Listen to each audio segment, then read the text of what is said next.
Okay, so I'm just finished work and I'm hungry, kind of tired. So I think it's a good time to do this intro. Because here's where I kind of speak honestly.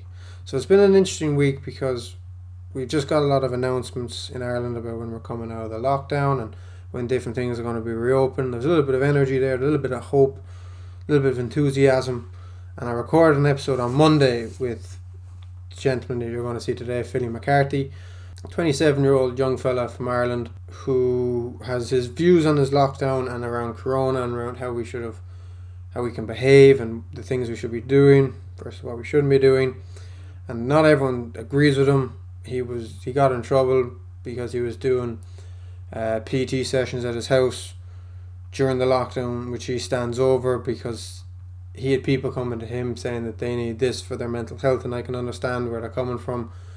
I don't believe he was doing it to be malicious. I don't believe that he had any ulterior intentions other than to train people who asked him to train, and he laid down his ground rules for the conditions under which he trained them, and he trained them under those. And obviously some people didn't like what he was doing because they called the guards on him, and he had the guards coming out to his personal house. And let me just clarify, his house is in the sticks. You don't happen across this. This isn't a fluke. They weren't on patrol and saw cars parked outside or anything. Someone had to direct them to this house.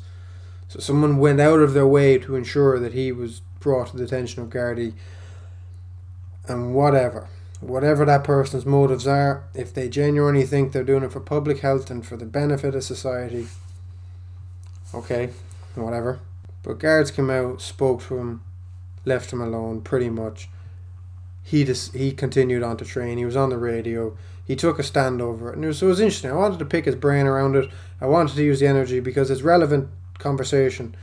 And we're not experts. Neither of us have studied this. We're not graduates of medicine. We don't know how viruses work. We don't have a clue. We're two meatheads who think they know something talking to each other. And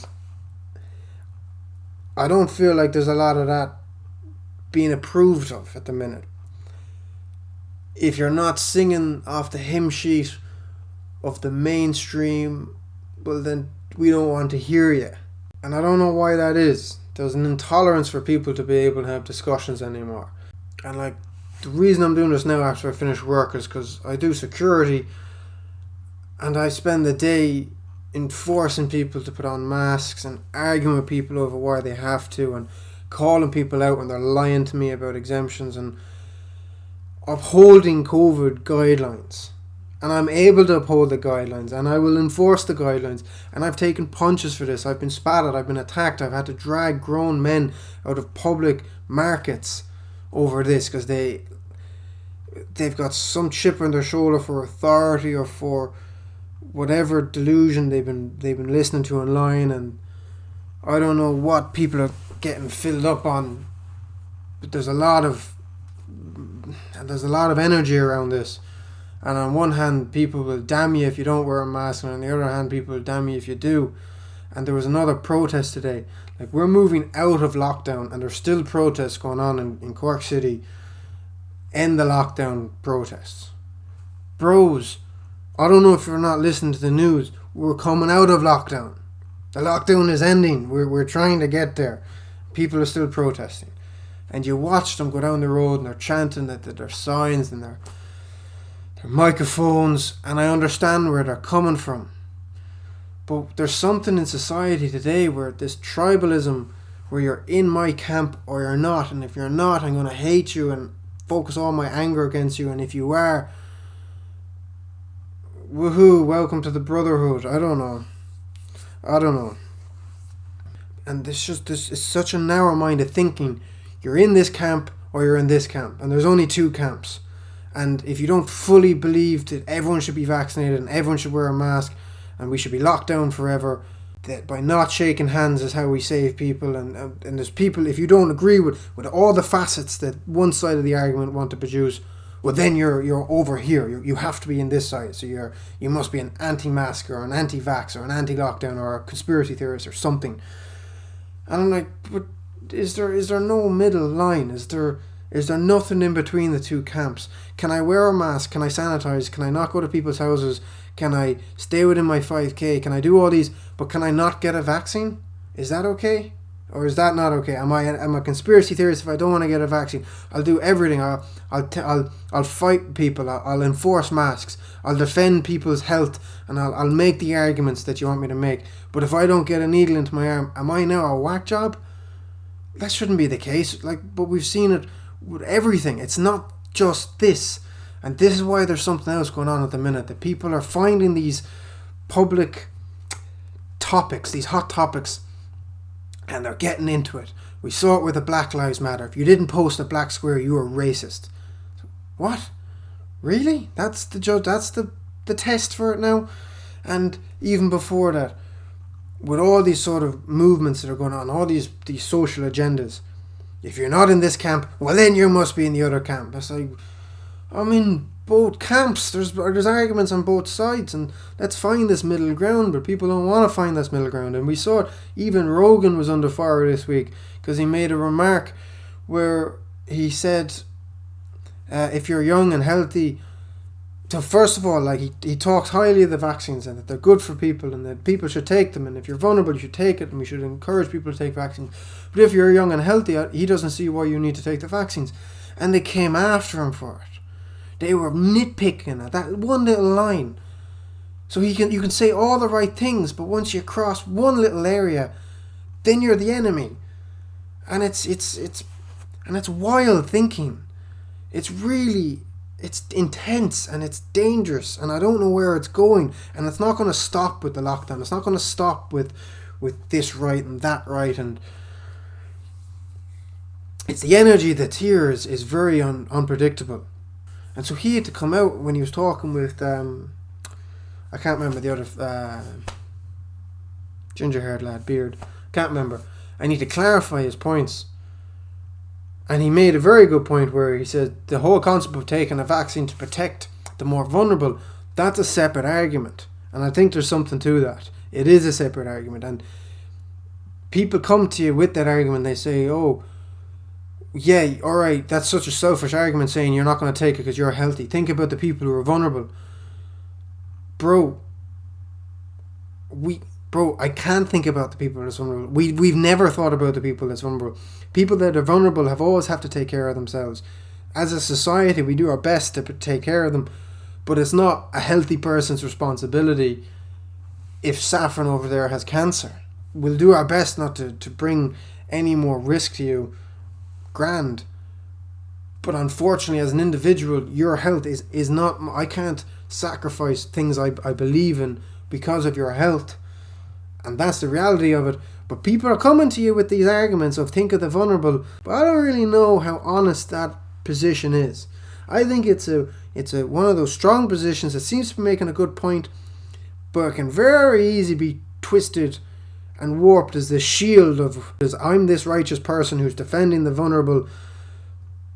But I think that certain people who are using that argument, who are going getting the vaccine, claiming that they're young and healthy, but they only want to get it because they want to protect vulnerable people. And I'm kind of wondering whether they're just really wanting to go to Spain this year, and that's why they got the vaccine, because they want to get to Spain easily, and they don't give a bollocks about the old people. They're just using this to sort of shield themselves from any negativity about why'd you get the vaccine if you don't need it. They're saying, I got it to protect our people. It's like, wow, you're a real saint and scholar. And just on a side note, how many holidays have you booked this year? I don't know. So it's a weird time. But this episode, I think, is quite relevant. And I hope there's some food for thought for people, because I think people need to be able to talk about this openly, and people are scared to talk about it openly. I think a lot of people have some inner thoughts that they haven't been able to voice. And so I hope that there's some aspects are covered on this podcast whereby you can go, oh, I actually did think like that, and I haven't asked anyone about it, or I had this conversation with somebody else, and oh, it's good to see other people having the conversation too. Because there's multiple sides to every story. There is. There's my side, your side, and there's the truth. And it's very hard to find the truth. And who's to say what the truth is? Is the truth lying with me, or is it lying with you? But you're an intelligent, educated adult, and I'm an intelligent, educated adult. Let's try have a conversation, and let's try work towards where we both want to go. I'm not fully on board with everything Philly stands for, and he's not fully on board with everything I stand for. But we were able to have a civil discussion, which was quite enjoyable. Lovely sunny day. I got scorched. Any of you who've seen my Instagram, you've seen the burn that's there. Whew! Baby, I got roasted. But the discussion was free and open, and it was refreshing to have. I hope you enjoyed. Please hit the like button. Please subscribe to the channel. Share it with your friends. Hit the notification button, because I was actually watching a video during the week where it was actually breaking down how the YouTube algorithms work in these days. And subscribers don't mean as much as they used to. The notification bell is another one. But look, I'm not gonna lose sleep if you don't have it on. So episode 14 of Rambleland with Philly Mccarthy.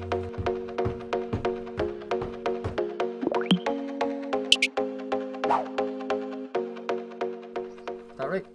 Looks beautiful. Look, good morning, Philly. Great to see you coming on. It's great that we got a mess and we're all going to be all the same, and you know you can hear me real well, eh? What'd you say? Yeah, you gotta go do well. I can't hear you. No, you know you gotta do it well properly. Oh, No, 2 seconds. Good morning, Philly. Hoosa. How are we, sir? I'm good, man. How are you? Happy Monday. Absolutely excellent. Happy Monday to you, sir. And what a glorious Monday it is. Make the most out of the We sun. are here once more. No filter. Babies, you've been supporting my podcast involuntarily for the last little while. I like to salute you. If you want to sponsor me, please let me know. I'm all about that. I definitely take a sponsorship. I'm just going to bring that zoom in a little bit more. Sorry, peeps. It's all good. Gotta get the money shot. Gotta get the money shot, man. How we perfect and how we looking now? That's looking sexy. What a wonderful day. My first podcast outdoors. I'm glad to be a part of it. I'm going to get absolutely scalded. I don't have sun cream. I'm actually... I can hook you up with some aloe vera after, but I can't give you any sun cream, man. Some organic aloe vera, I hope. Yeah, bring out the plant. All natural. All natural. Grown here on site. With love and care. And you have a beautiful area out here, man. Thank you You very have an much, absolutely man. smashing area. And I can understand how people would be jealous to be out here. And jealousy may spark them to do some unfavourable things to you, Philly. Maybe. Maybe. But we'll get to that later. So, I think this is going to be, this is going to be a pretty Corona-based chat. Because I've had so many arguments over the last year about masks and about, the taking of rights and all this kind of crack. And it always seems to be with unintelligent, uneducated people. And so I wanted to have a proper chat with someone who's got a brain behind them and a mouth to speak, and who has actually encountered direct opposition to not wearing masks and has made a stand, and as you told me this morning, was willing to leave a job over it. And I am curious, first of all, to find out what you've been doing for the last year. What I've been doing for the last 12 months. So what are we in now? April, yeah. So we're a year and a month into it now in the Irish. It's a year and a half on the global scale. So, I suppose if we reverse back to last year, so I suppose January last year I would have been teaching, I would have been still teaching, so then when the lockdown happened we had to teach from home. So it was all remote learning, which was really difficult because I worked in Dungarvan Youth Reach, and it seemed like a lot of kids don't have laptops, don't have, like, say, Wi-Fi, so it was a bit hard trying to get them to engage. But then when we came back, so after the summer it was calculated grades. It's probably going to be calculated grades again this year. I'd say that's the way it's going to be going forward. People will have an option. And then went back in September, we had meetings then before they opened, meetings about the masks, about all compliance. And the first time when I sat in there and we were saying that we were going to have to wear masks all the time, whether we're in the hall, if the students were eating lunch, they could have the mask off, but then once they're finished eating, they'd actually have to leave the centre. They couldn't stay in the centre unless they had their mask on. So we went into a meeting and obviously social distancing, chatting about it, and it just didn't feel right. And I just don't feel comfortable wearing a mask, so I felt I couldn't really do my job, I suppose, to the best of my ability, because if I'm dealing with kids that have a lot of underlying issues, I've had a hard deal at life, I suppose you could say, and if they're wearing a mask on their face like this all day, like how am I supposed to tell what their emotions are, how they're feeling, how they're getting on. If I want to speak to them in private, they still have to wear a mask. So I find it really hard to connect with anyone. It's like if I was chatting to you, if we were wearing a mask, I wouldn't be able to, like, say, chat to you the way I'm chatting to you now. Yeah. So then we had to sign these forms agreeing to wear the PPE gear, agreeing to, like, say, look, well, you're agreeing to everything. Yeah. Underline, unless you read the terms and conditions. And I just didn't feel happy with reading, like, say, that I was like, I don't feel comfortable with signing something that I really don't know that much. I didn't know that much about back then. I'm like, it had only just came about. And the fear with signing something, in my opinion, because it's like signing a contract, it's like if they signed it and they said, look, we'll just have to wear the mask for a while till everything gets cleared up. But what happens then down the line if they're like, right, okay, look, we're going to have to wear masks all the time? Oh, and I knew that I couldn't do that as a person, like, and I tried to wear the mask. I've wore a mask once, and that was going into Lidl. And I went Twice now. Twice now, stand corrected. And I wore the mask, and I went into Lidl, and the minute I went in there, I just felt sick. I felt fucking like, I couldn't breathe. I felt uncomfortable. And there's this whole thing, you walk around the corner, and if someone sees it, they're like jumping back, going, whoa, like jump. Okay. So then I just left. And when I went back into teaching then the following week, and we're having the meetings, and I said, look, I can't agree. So this is still March time? This is kind of March. Well, no, we're going down to September, say, when the schools went back last year. So you did keep teaching to a certain... Well, see, I was teaching at home.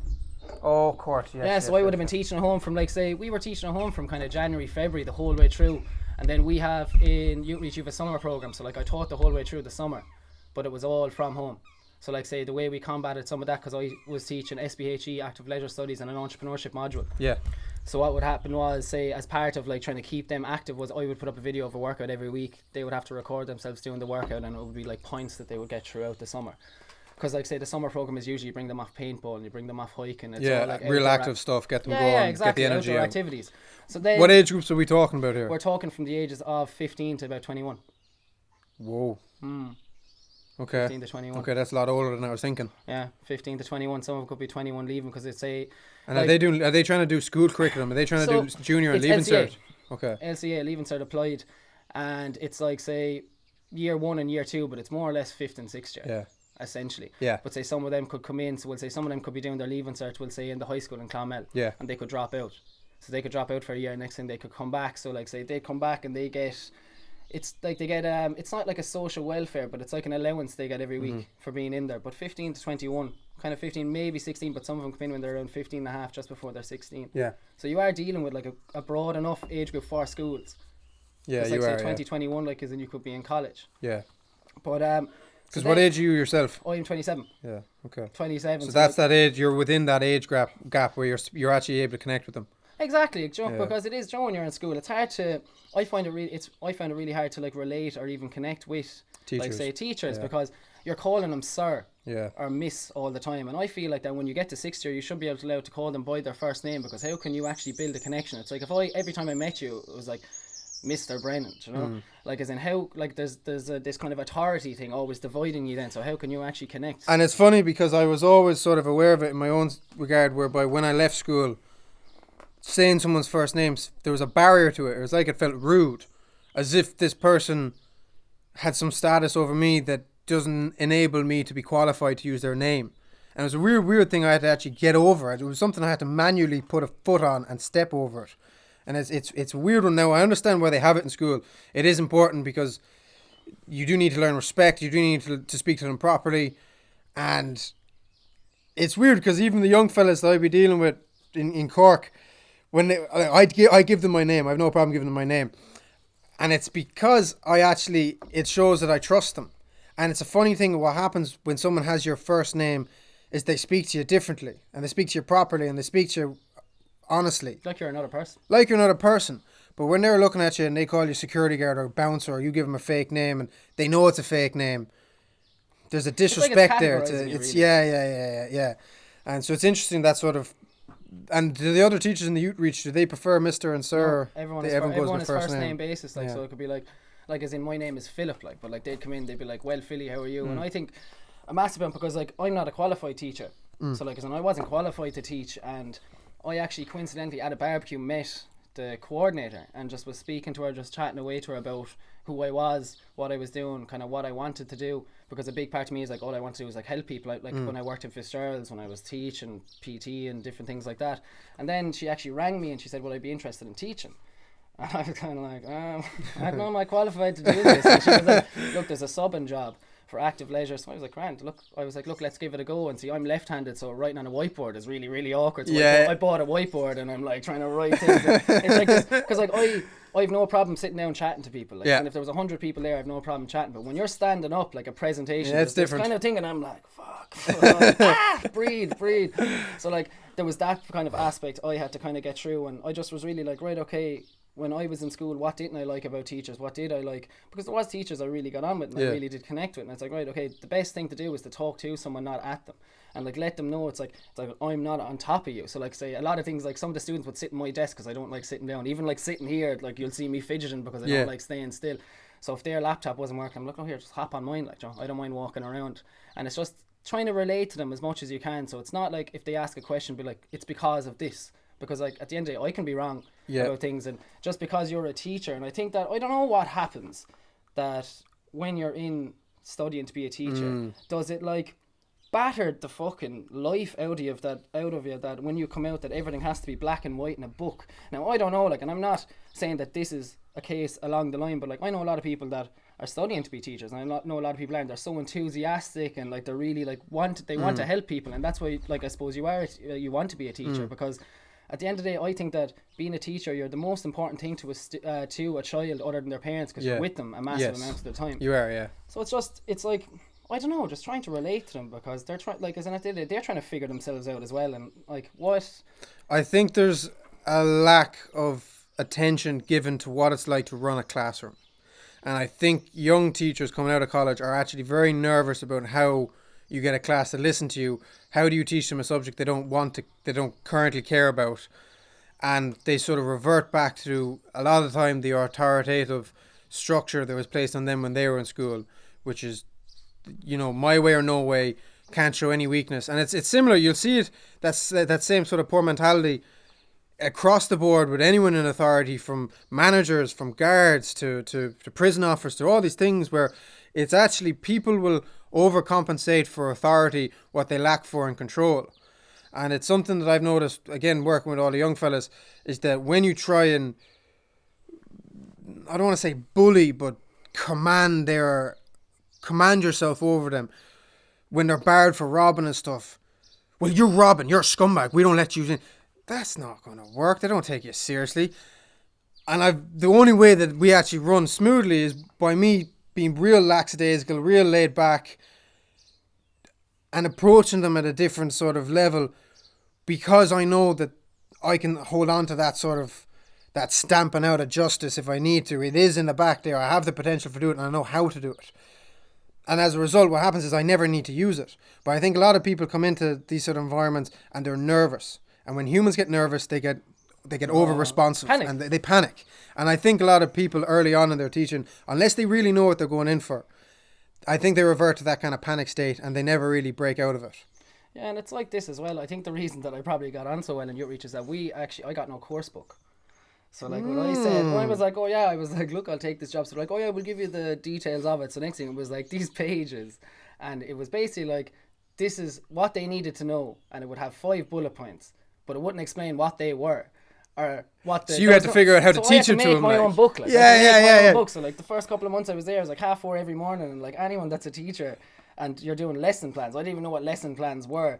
I was just going in doing my thing, and it was like that.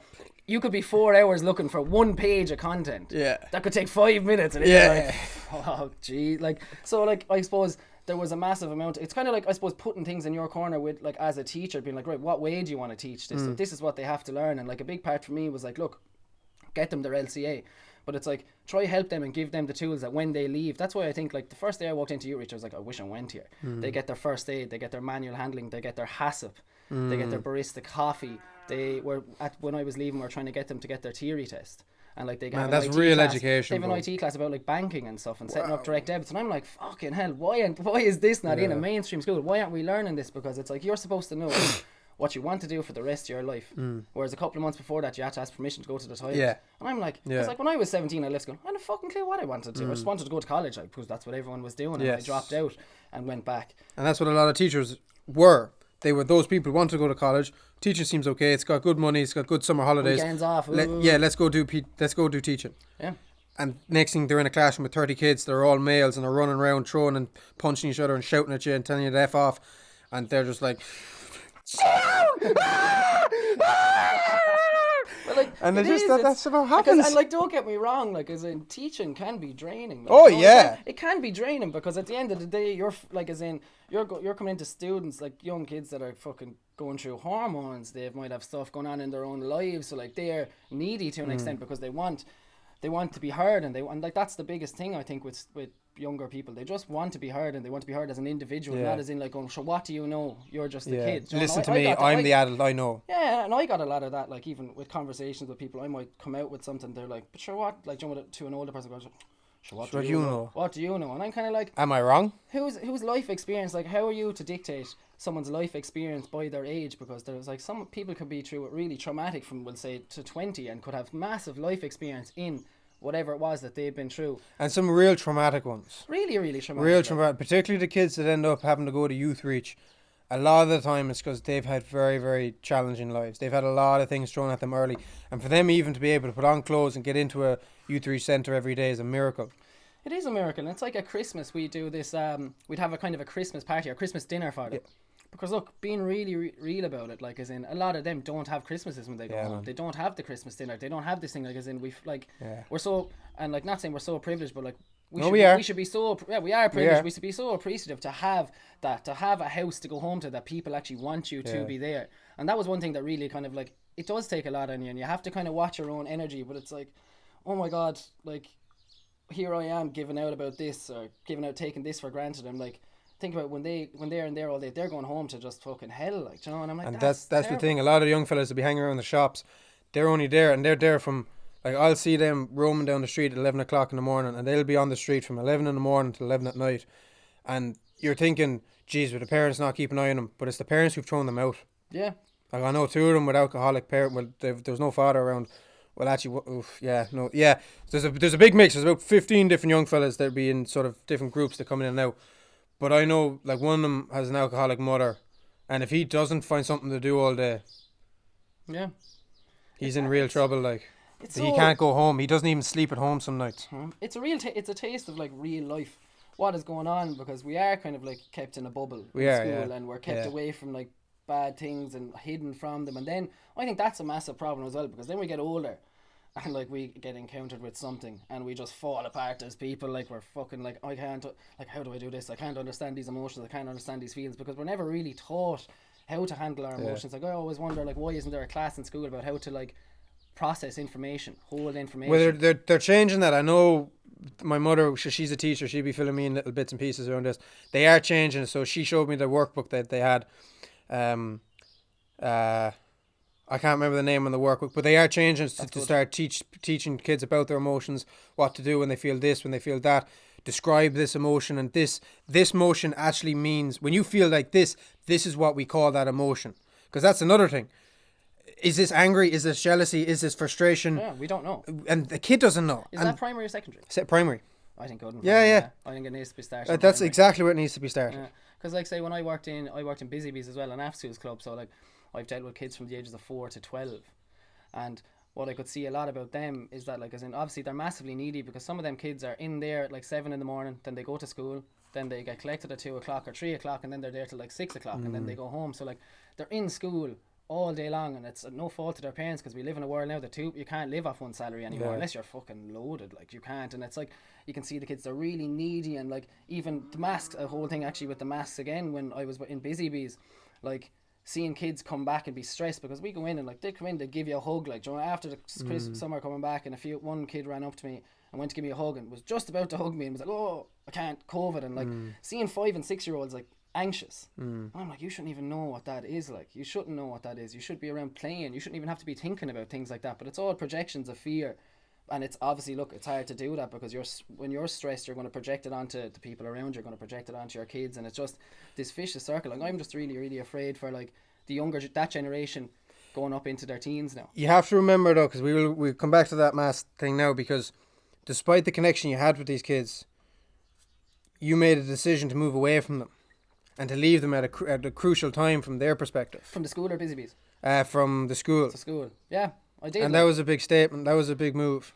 It is a big, and it was a big statement. And don't get me wrong, it's like what I was saying to you before. When I went back in one of the days, I was just dropping in stuff or collecting stuff, and I was chatting away to them. They're like, "Oh, like you left us, like, you know," and it really was a kick in the stomach for me, because it's like, fuck, I did leave them, and everyone in their life leaves them, and it's like this whole fucking thing of like me going, fuck, am I a bad person for doing this? But like, I really had to have the conversation with myself, going like, okay, if I keep doing this, yeah, it'll benefit them, but I was like, it's going to wither me away as a person, because I'm doing something that I don't. We better fill people in just on why you left. Okay, oh yeah, sorry. So we had meetings when we were back in September. So fast forward September last year, had meetings. So we're talking about the masks, and there was all these documents we had to sign to say that we'd agree to wear all the PPE gear, and we'd agree to do this, and to like say keep our bubbles small so that you're not like kind of contact tracing kind of a thing. I'm not really sure the full details of it. And just from the start, I was like, this just doesn't, it just didn't feel right. And as we were talking before about when you're dealing with kids that are in similar situations like that, it's very, very hard to have a connection and to actually, like, say, I suppose, communicate with someone if you're wearing masks like this. So it's like, if you couldn't see my mouth, and I know that's like a lot of things you can see it in someone's eyes if they're sad, but if you can't see my mouth all day long, you'd be fucking the most depressed person, as in, there could be anything going on with me, and I don't, and you can't figure, for me as a person, I'm not saying that everyone can't, but for me as a person, the way that I vibe off people and I communicate with people, I can't do that with a mask on, because I'm feeling uncomfortable. I feel like I can't breathe, and then I'm looking at them and they're wearing a mask, so I just couldn't agree to it. So then I asked them then if they would sign a form. I said I would agree to sign the documents about the PPE gear and agreeing to wear it if they would sign a document saying that by me wearing a mask 8 hours a day, 5 days a week while I'm in there wouldn't have an effect on my physical or mental well-being. Because it's like the whole, if you've asthma, I think you're exempt to wear a mask, or at least you were before, because it restricts your oxygen levels. So if I'm at full health, and like I haven't been sick, in the last time I was sick was October 2019. I was sick for 4 weeks, and I haven't been sick since. And like, I smoke, I have bad sinus problems, I'm always getting flus, and I haven't gotten sick at all. So I just don't feel the need. I'm like, why should I have to put something on me that is going to restrict my oxygen levels, even if I'm healthy? So I just couldn't agree to wear it, so they wouldn't sign the form. So then I just... Were you being overly dramatic though?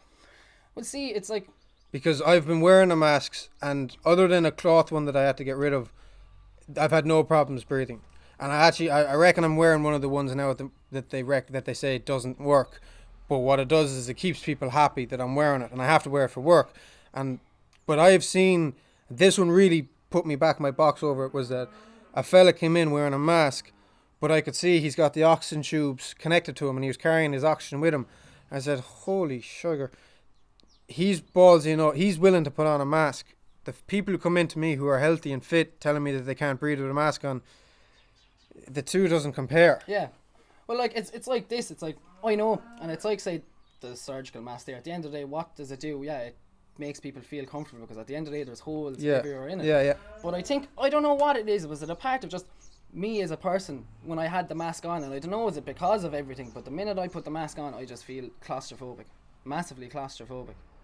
I just don't. I feel like I can't breathe. I feel like there's no point. That's just a pure placebo to put something on that, like, as in, if you were to... It is placebo. It is a pure placebo, because it makes people feel comfortable. And then you have the people that are going mad about masks, but sure, half the people are going down with them, like, around their under their nose and everything, And think about it, like, with the hygiene. So it's like, if you are to really abide by the guidelines down to the dotted line, you should be changing that mask every 5 minutes. The minute you touch it, it should be gone. So, like, at the end of the day, we're touching our face, our hands, like, as in, look sanitized. But sure, if I was to grab this coffee cup and I had automatically you're back. Next thing, boom, touch it, back to the start again. So where do we go with that? And I know you can have the cloth ones that you can wash.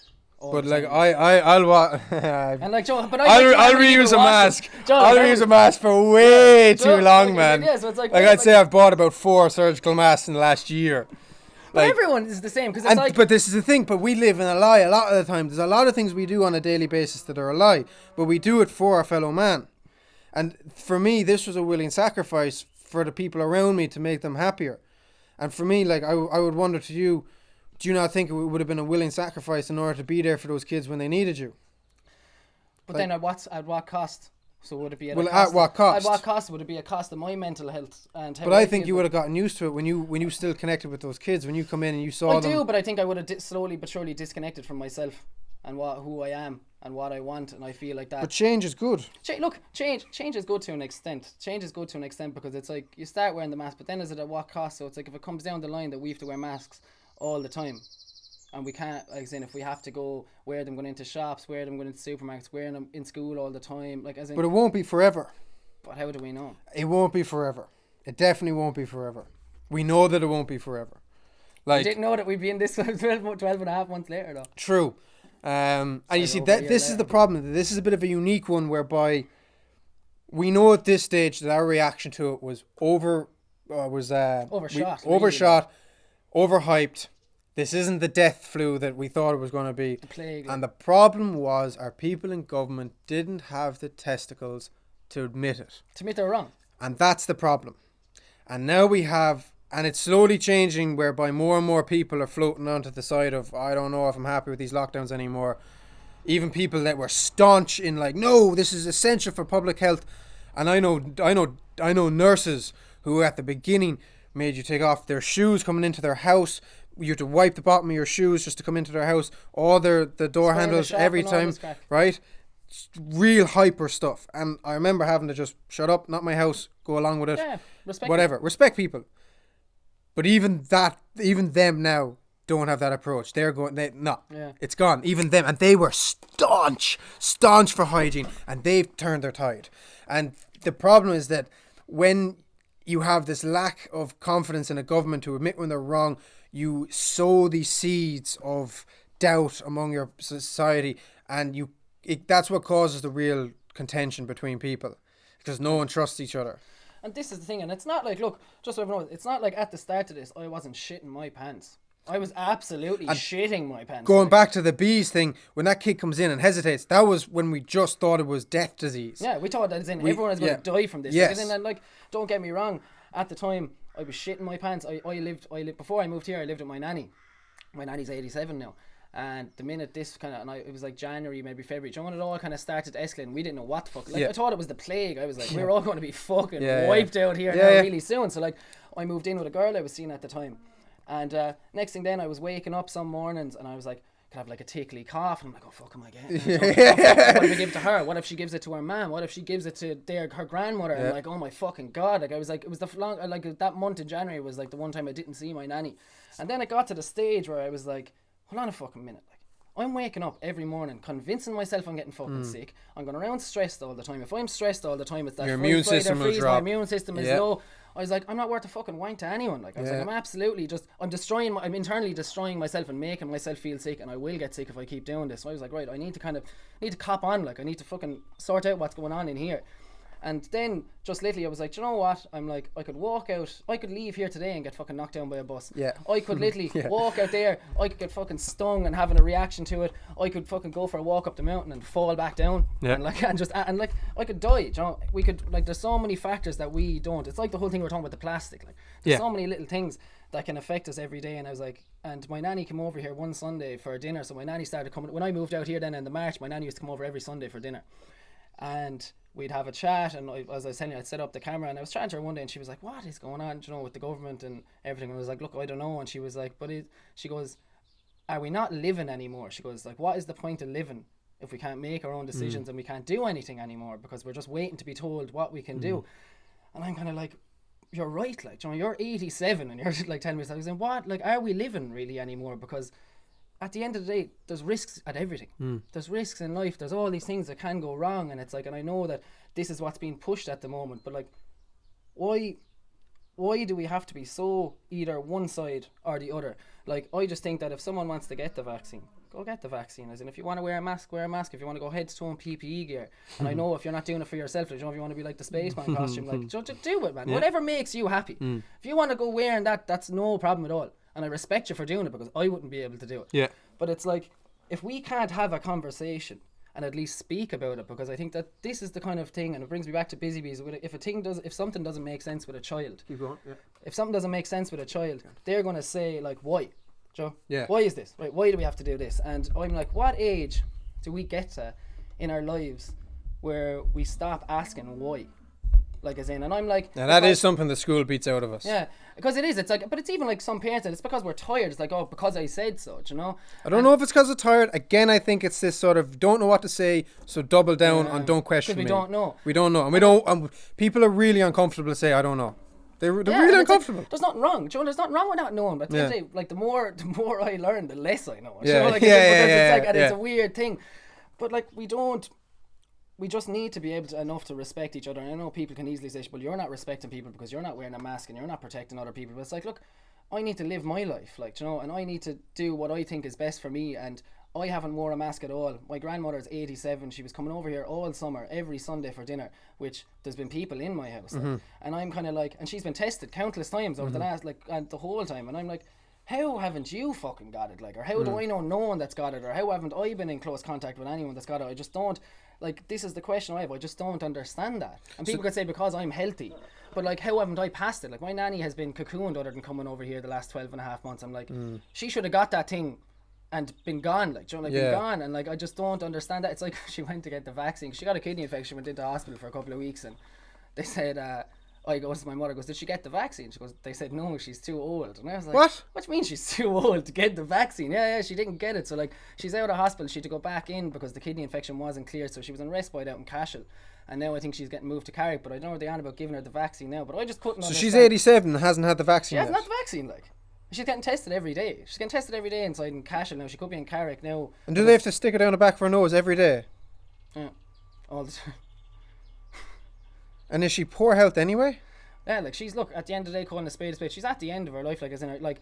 And it's because of that they won't give her the vaccine, is it? I'd say they don't give it because she's just... I don't think it would be any benefit to her because, like, say... It may even kill her. If she's on so much medication with so long, and so, like, her kidneys are shutting down, her liver's shutting down from all the tablets, like, her heart is shutting down, like, she lost, say, the last 12 months, she wouldn't have moved around anyway, but the last 12 months have been sitting inside and not moving at all. Like, she's lost the function of her legs now, so, like, we have to use a hoist to get her in and out, and it's really sad. And it's like, even I called over, like, if I called in with a mask, she'd be like, take that fucking thing off. Like, so she was like, why are you wearing this thing around me? And we chat, and, like, it's just even weird looking at her now. And she was like, there's some points, she goes, where I get happy that I'm getting old and I'm going to die. And then she goes, and then I get depressed because I don't want to die. But she was like, what? She goes, what are we doing now? Like, she was like, what's going on right now? She was like, I can't go outside, I can't go here, I can't go there. She was like, I'm old, like, I should be allowed to do what I want.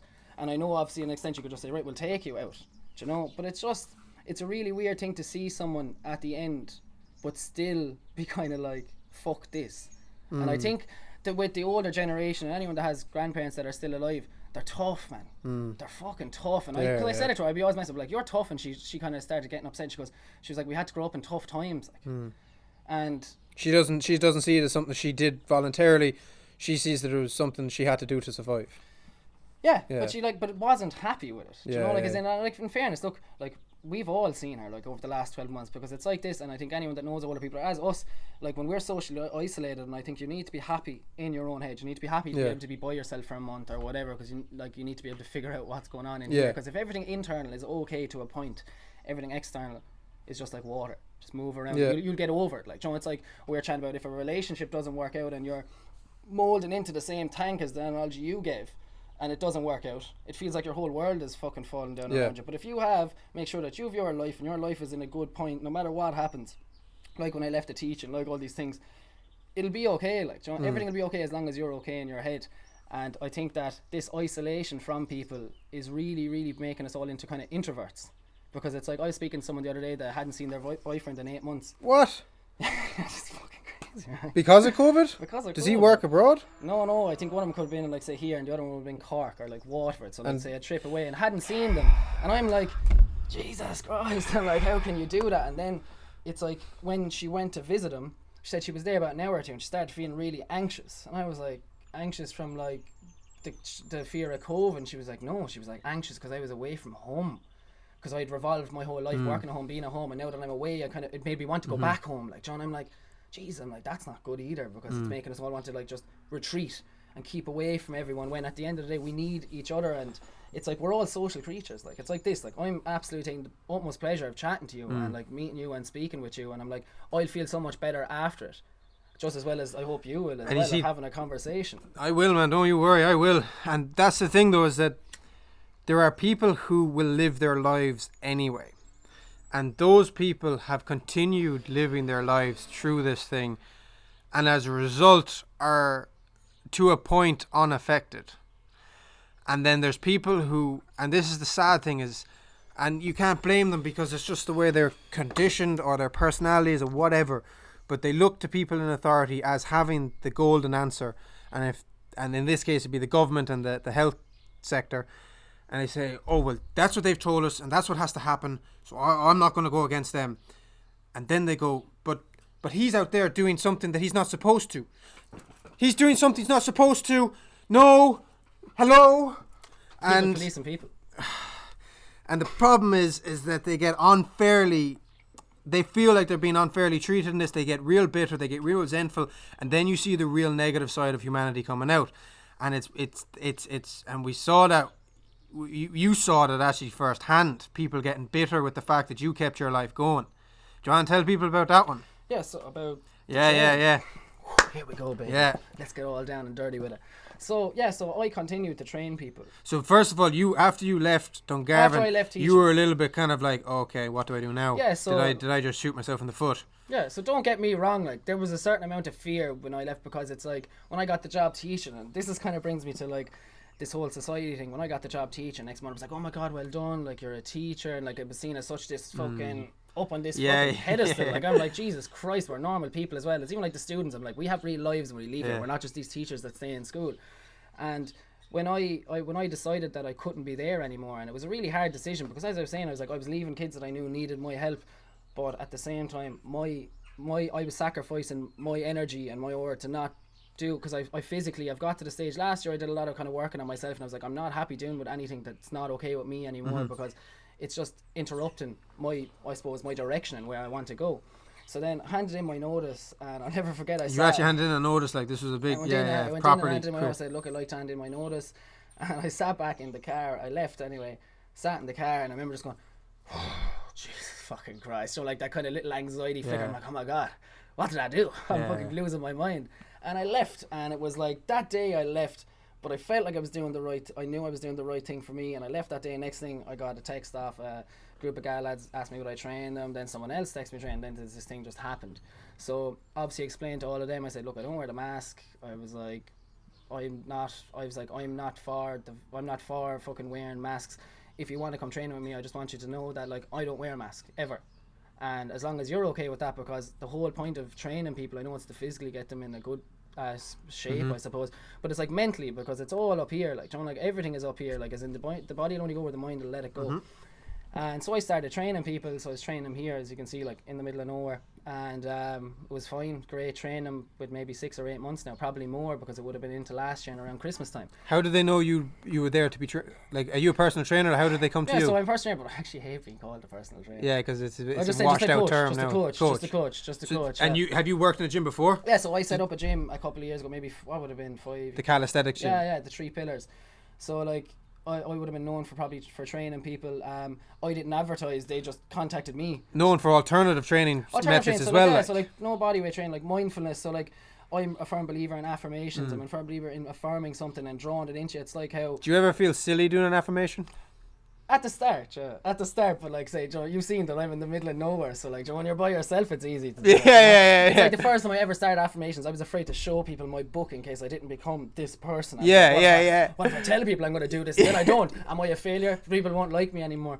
But like, this whole thing, it's fun though. It's like embracing, like, it's like that. Embrace the madness, embrace this wackiness, because you have to like be able to gear yourself up. It's like, Timmy, if you were having a really hard time and you're feeling depressed, and I'm not going to be like, come on, Timmy, get up, man, you're better than this. I'm like, come on, Timmy, get the fuck up, like, let's go, like, you're better than this, you're a fucking great person. And like, saying them in the mirror is funny, because you're literally looking at yourself in the eyes, and you're like, I'm strong, I'm happy, and then by the end of it, you're just roaring, but you can feel it in there, like, you can feel it in your body, you feel like you're ready, and like, so then when I had a meeting with them first and said, look, this is the way I train. What if you don't feel ready? Sorry.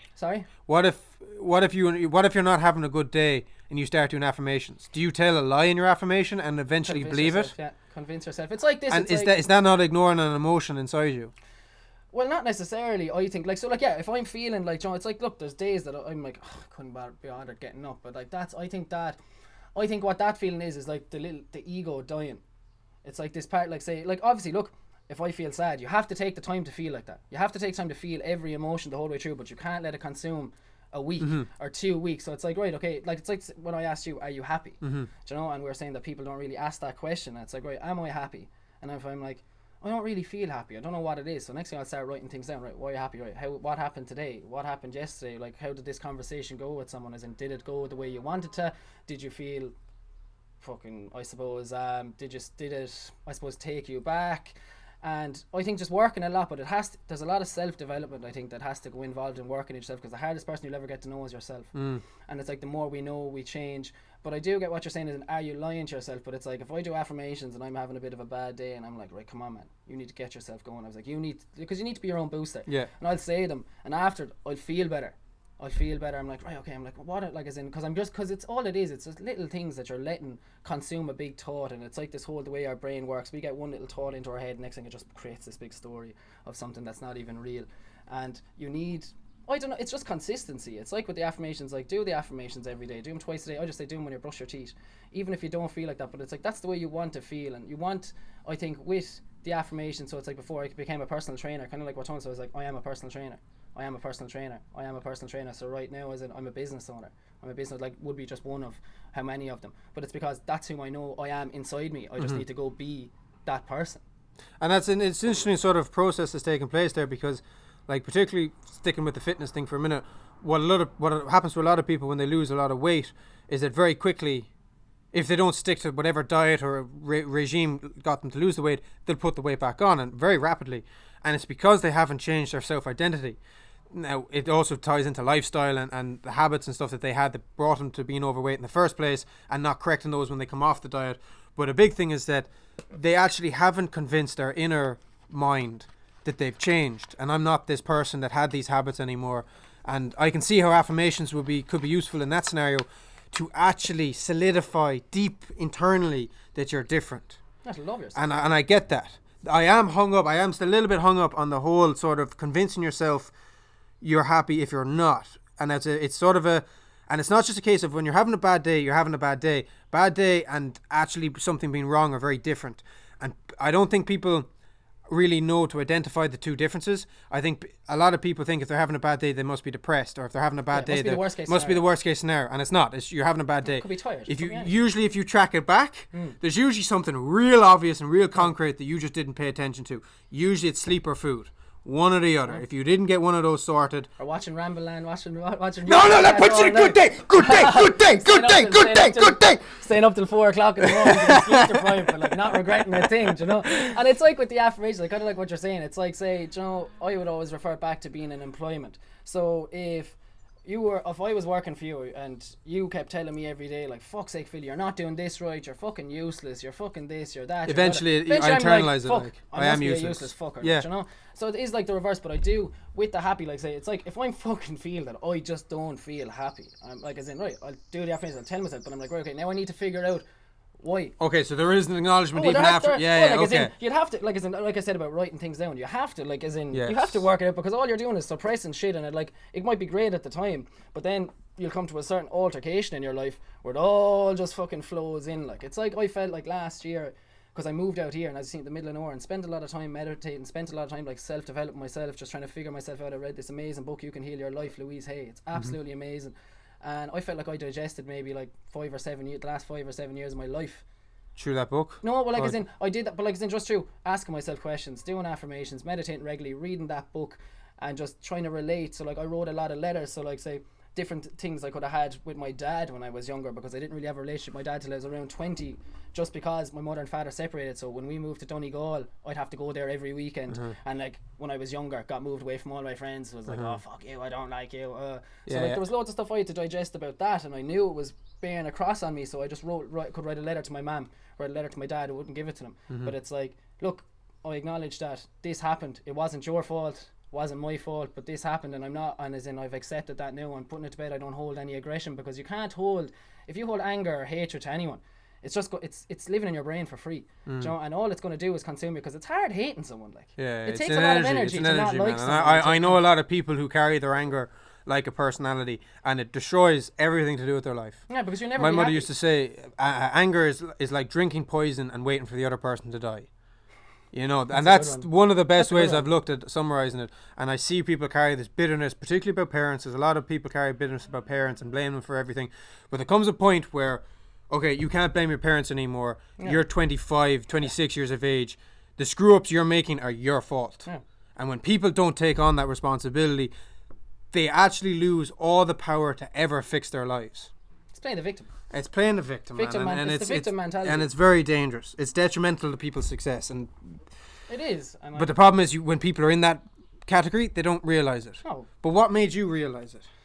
What made That me book. realise- What that was book, it that made you go the last 7 years? Right, I need to fix this. Well, see, I think it was something that I was constantly trying to work on, but I didn't really know how. And then it was just, to be honest, I feel like last year was the first time I got a breath. So do you know when you're going through like a kind of a rough patch for a couple of years, you feel like you're inside in the trench, and you feel like maybe if you're in the water and you feel like you just get your head up, Yeah, and, yeah. like, and next thing is like back down again. So like say my mother's court case that went on for 5 years was a massive strain. The relationship with my dad was a massive strain, and like the court case that went on, what age was I, from maybe 20 to 25, in around that. Was I 19 to 25? It was a massive strain, so I felt like I couldn't really get any breathing space, because I felt like I had to be strong and be there for my family, be there for my mum.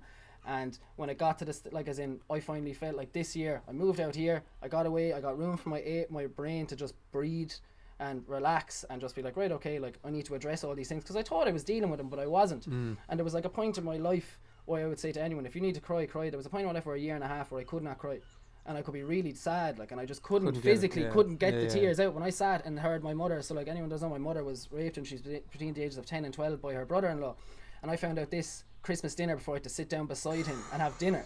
I was 18 and I found out, and next time I had to go in and sit down beside him and pretend I didn't know, and it was like, do you know, like I was too young, as in people shouldn't have to deal with things like that. And there was just this part, like I just felt like, because there was anger, there was hurt, there was hatred, there was like pain. I'm like, I can't believe someone would do this. And then I go into Busy Bees looking at kids that are that age, I'm like, how can you fucking do this to people? But I don't think I was at a stage enough to kind of get rid of that hate and get rid of that kind of anger and aggression, to be like, right, okay, look, this isn't my pain.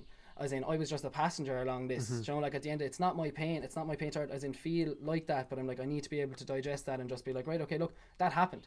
That was at a point in my life. But like, as in, I don't regret, and this sounds really, really horrible, I don't regret anything that's happened throughout my life, because I wouldn't be who I am, and I wouldn't think the way I am, and I wouldn't be able have to. that exact and I know we approach kind as of went well. off the topic of training the lads, but like, I we- know that I wouldn't be able to do what I do for them, like from a mental perspective, because it's like we forget that when we're going through a hard time that we're in the trenches. But like, as I say to the lads, I'm like, if you walk around and look at the street, I was like, everyone's in the trenches with you. And I goes, and we forget that everyone has everyone has a story, and everyone has things that are going on. But if we're not actually going to get to the point where we're like, we are all going through shit, and like, stop thinking that you're just the only person that's going through a hard time, because the sooner we do that, the sooner we can be like, right, okay, like, you know, if everyone else is going through hard times, as in, like, shouldn't we all be talking to each other? Shouldn't we all want everyone to be better? Why would you want to see anyone not do well, or why would you want to see anyone unhealthy or unhappy?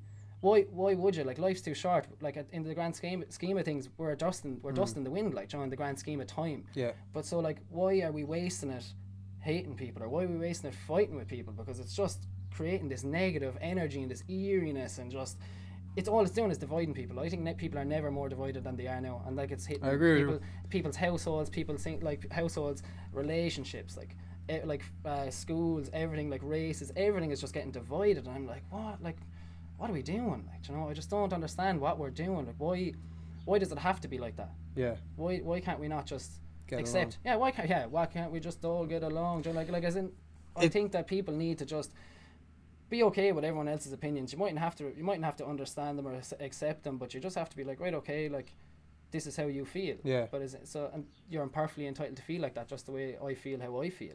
And it's actually a good point you made there. I'm just going to put this on the ground. Getting them good raising. Yeah, man. We're getting a good tan now on I'm fucking telling you, man. I can't wait for skin cancer. Where do we leave off there? So, Yeah, so actually, yeah, because there was a point I wanted to make there, and what you said there as well was that you don't regret anything. And I'm actually in the same as you, and that kind of falls into the acceptance category, because And it's one of the skills that if people, particularly people who come through traumatic things, and now you can never say it to someone until the opportunity is ready for them to hear it. But one of the only good things that can come from real bad situations is the fact that you're now in a unique situation where you have an experience that very few people will ever have gone through and survived. And you can be there for people who are now going through it. And then if you want to take on that burden of responsibility, you can become for some other person a life-saving energy, a life-saving force. And it's one of the only things that can turn truly horrific situations like a rape, like a abuse, like a death, like anything, into some form of a positive. 100%. And it's and as I said, you have to be very careful about who you say it to and how you say it. But yeah, it's that taking on that sort of responsibility. It is, and it's kind of like, you know, like back then, I found out when I was 18, I still had all my own problems from growing up that I was trying to deal with, and like, all I ever wanted to do was help people, but I couldn't help my mum because I was too young. I didn't know how. So I was literally just a passenger, and I think it's a real weird place to be in when you're just a passenger in something like that, because all you can do is sit there and you're just sitting in the courtroom and you can't say anything, you can't do anything. Like, at the end of the day, my mother wouldn't want to talk to me about it because obviously I'm her son, you know, and like I feel like that I learned a lot from that. And I took a lot from that, and like now, like it's like we're training people, as in I'm trained, like as in I have the chance to impact people from the ages of 20 up to 50 something, like as in the fact that there's like a 50 something year old coming to me and asking for me for advice, or like I'm like it blows my mind a little bit, but it's like that goes back to the whole thing about no matter what age you are. It's like when I worked in outreach, there was a lot of students that taught me things, like taught me things about life. And you were willing to listen to them.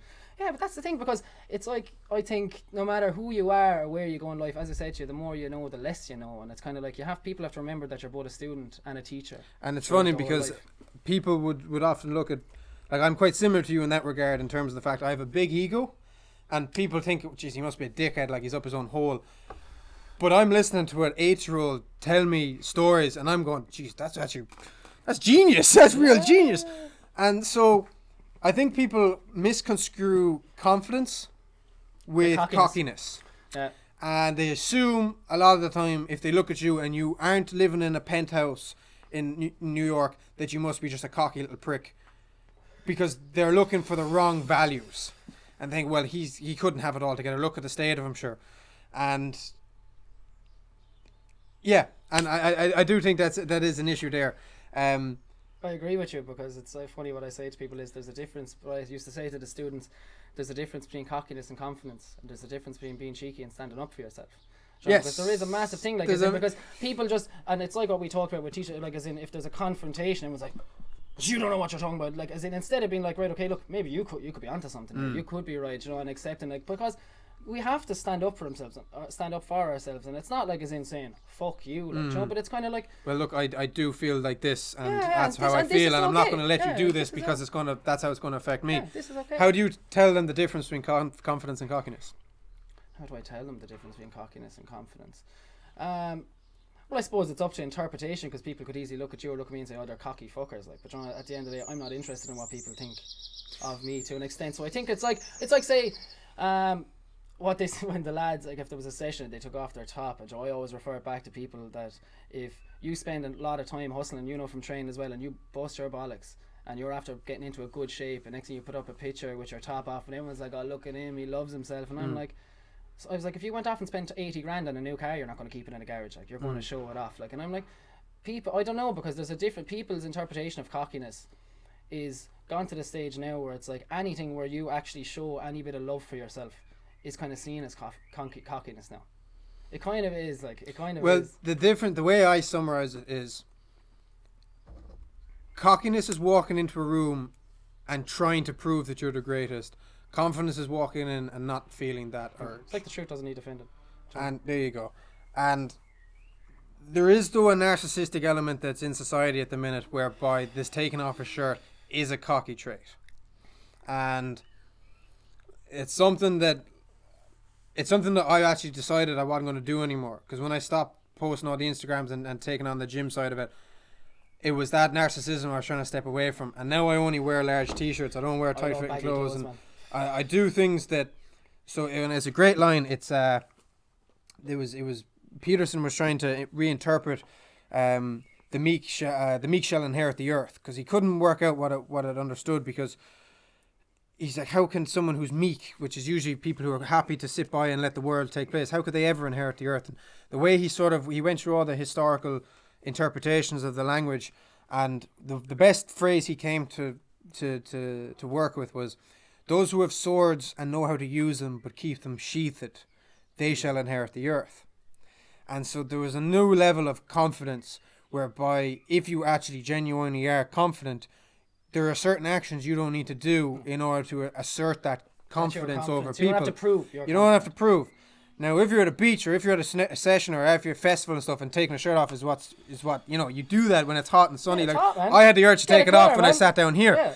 Yeah. That's a different scenario. But when you see fellas taking it off in a forced scenario, whether they have a good body or not, It's like, there's an aspect where it's like, I don't think flex you to it. needed to do that. Yeah, And I think you only did it for a particular reason, but I can't prove that.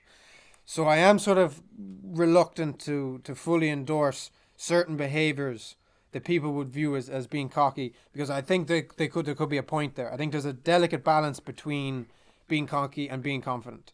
And confident people don't need to prove it. yeah, it's like the truth. Yeah, it's like. And if people are going out of their way to show something off, it's usually because they're trying to show it off. Yeah. And they're trying to show it off because they're insecure about something else. Exactly.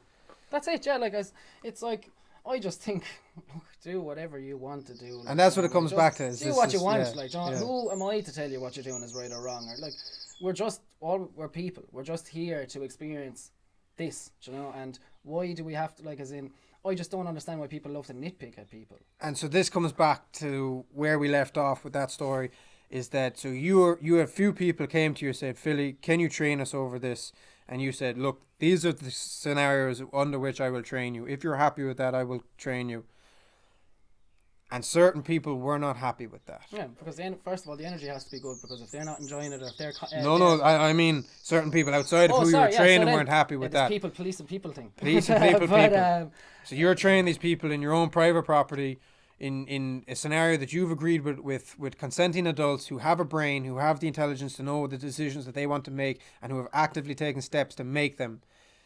And certain members in society think that's not good enough. People don't know what they're doing, and I'm going to get my own back. And what happened to you? So, a couple of months ago now, I don't remember exact the date now, but so I was training one evening, and so then there was like a car outside the house. So you're in the middle of training. I'm in the middle. We're in the middle of hustling, man. We're in the middle. We're in the middle of like building character. Yes. Yeah, we're doing it, man. We're in it. We're like, I'm fucking strong. I'm strong. I'm the king.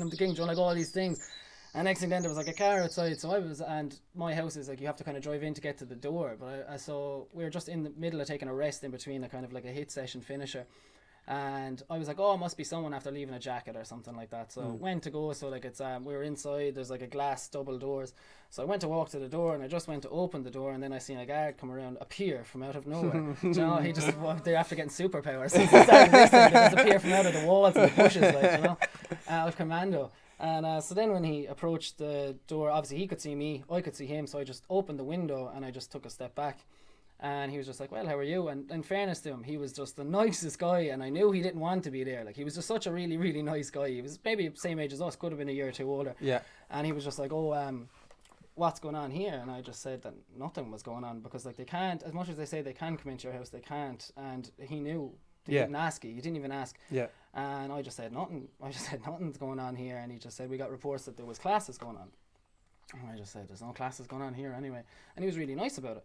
And he knew. I'd say he knew well and rightly. Like, but he obviously he didn't want to be there. So then out of nowhere, another vanguard appears out of the ditch, like, and was like, what's going on here? And kind of had this bit of a attitude, kind of just, I just think that, like, as in, I'm sorry if we're going off the topic, but I just think some guards, I don't know, were they bullied in school, but there's this power thing that they just, authority. So I just said, no, there's not. And he was like, he explained then that there wasn't anything going on here, whatever. So then she goes, what are you doing? He goes, we're just exercising. And she was like, do you live here? And I goes, yeah. I goes, I live there, and the lads live there. And she was like, well, we got reports that there was classes going on. I just said that there isn't classes going on. And she goes, if we come back out here again and there is, you know what'll happen. And I just stated, I said, I don't know what'll happen, but I said, look, I need to go back and finish out my workout. So if you don't have any other questions, I was like, I think we'll leave it at that. And I said, thanks for calling out. And your man was like, yeah, no bother. Your man didn't say anything. Into the car they went, and off they went, back inside, finished the workout, because at the end of the day, I'm a firm believer with the already lads. there. Well, I'm a firm believer with everything, and like a massive thing I tell the lads. So if we're doing things for time, but if we're doing it for reps, and obviously quality over quantity reps, but it will say if the lads fail on the last set, and we'll say just for pull-ups for argument's sake, and there's 2 left to do or 5 left to do, I'm like, look, I don't care how long we have to stay here. We're gonna If you get need those if done. you need to take a break for 15 minutes, take the break. Because what you're doing is you're training your mind to finish everything you start, and that it's not okay to not finish anything. Like, you know, like, just get it done. You feel a lot better. You respect yourself a lot more. So I went back in there, finished off the workout. Off the lads went, so I was finished for the evening. So then I kind of sat at home and I was like, right, what way am I going to go about this? And people were asking me, are you going to continue training? Did she tell you what was going to happen? Nah, Did she answer that? Nah, She just she left didn't. it She straight in the She air. kind of just left this Yeah, little yeah, linger, yeah, and she yeah. kind of went back with it. Yeah. But so then I kind of sit down and I was like, right, now I need to evaluate my options. What do I do here now? Because obviously I'm exposed and I could get a fine, I could get this, whatever. And I chatted to the lads, and this was after Christmas, because the main factor that drove me to keep doing this was that at Christmas I was chatting to all the lads, and we had an evening that we met up and just to chat, not to train. And each one of them, one by one, broke down to me. This is just one particular group, right? And broke down to me and were like, that you've helped me. They're like, so much as a person. They were like, John, one of their girlfriends contacted me and she was like, they're different people now. Like, John, like, they're different people. Like, their mindset is totally different. They're just, they're better, they're happier in themselves. And when they broke down to me and telling me how much I was doing for them, and I remember the next day being like, fucking hell. You know, like, I knew I was helping them, but I didn't know I was helping them this much. Yeah. So I said it to them. I said, look, this is the crack. I said, look, I'm going to keep training if you want to train, but I was like, you have to be happy, because if you're uncomfortable, come in here. Because they could call at any time, and I'm like, you need to be aware of that, because I was like, I don't want, if you're self-conscious, or if you're a bit like insecure about coming here, then it defeats the purpose of what we're doing. Yeah.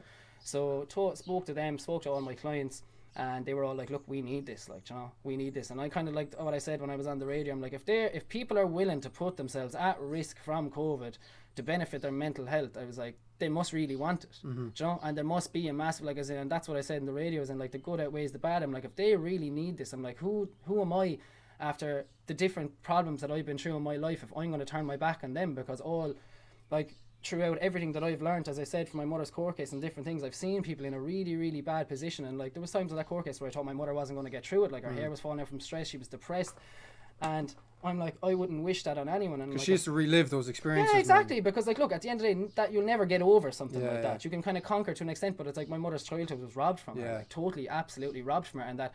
And, like, and maybe, and more than that, like. Yeah, and more, yeah. yeah. So like, I'm not willing to not do this. Like, look, at the end of the day, I'm putting myself, I could get COVID in the morning, I could give someone to COVID and give COVID to someone in the morning, but I'm like, I'm not willing to take that risk of just saying, I want to just protect myself. What if you gave COVID to someone and they died? Well, this is the thing, I suppose, isn't it? This is the thing, like, you know, if I got it and I gave it to my nanny and she died, like, isn't, like, I'd be disappointed in myself. I'd be heartbroken if my nanny got it from me and died, because I'm like, but I know. Would you start wearing masks? I don't know. See, I don't know until it happens, and I just think that I do believe COVID is real. Don't like take for a second that I don't think it's real. I think it is 100% real, but I'm like, it can't. I find it very hard to believe that it's that contagious. I find it very, very. Well, we know it is that contagious, because like it was designed in a lab, and it was designed. This is where it gets all freaky, and this is where the vaccine thing kind of fucking. So shout out James Metzel, works with the World Health Organization. That man is a ballsy individual. So he has officially come out. He was on his recent Joe Rogan. Advise everyone to go listen to it. It's like 90% came out of a lab. That's how sure they are. They're actually not allowed to say it. I believe that. Because they've been pushed into a situation where they're not allowed. China have worked them into a very bad situation politically. And I can understand the situation they're actually in. But just for people to be real clear, the chances of this making multiple zoonotic jumps to eventually come to humans is very, very, very, very, very small. Wuhan, a lot of people don't understand this as well. Wuhan he describes it as, it's the Chicago of China. It's not this back street, dirty, all these wet markets all over the place, traditional Chinese city that people think it is. It's actually a very sophisticated and well-developed city, and that I didn't know. And he says you don't have the contact between human and animals that would facilitate this. And he says, if you want to believe the chance for a virus like this that is hyper contagious because it was built that way, genetically altered to be super contagious for humans in order to try and prevent it, and he stands over this, that he believes it's what's the process called? Something enhancing. I don't know. Oh crap! There's a name given for this the genetic testing where they super enhance the virus in order to one day be able to have the facilities to counteract it if one of these came out of nature. Now, there's a lot of argument ethically about whether they're actually creating the problem eventually, which is what's happened in this case. It's like a war. Yeah, so they've created a war to try and prevent the war. You know, this kind of weird relationship that's gone on. So if you want to believe that it was a fluke, that where there's a level 4 virology lab is in Wuhan, that just happens to be where a zoonotic jump made it to a human, fine, believe that, but you're wrong. It came from a lab. However it came out of the lab, we don't know. It more than likely was not intentional. Humans are ferociously prone to error. We make mistakes all the time. The lab had already been flagged for safety violations back in 2018. It's China to begin with. It's like this. How could something come out of the sky that only affects older people mostly? Look, look.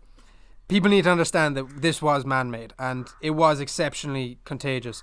It just wasn't as fatal as we thought it was going to be, which is a plus side. Oh, of course it is. Provided that we readjusted our strategy, which we haven't.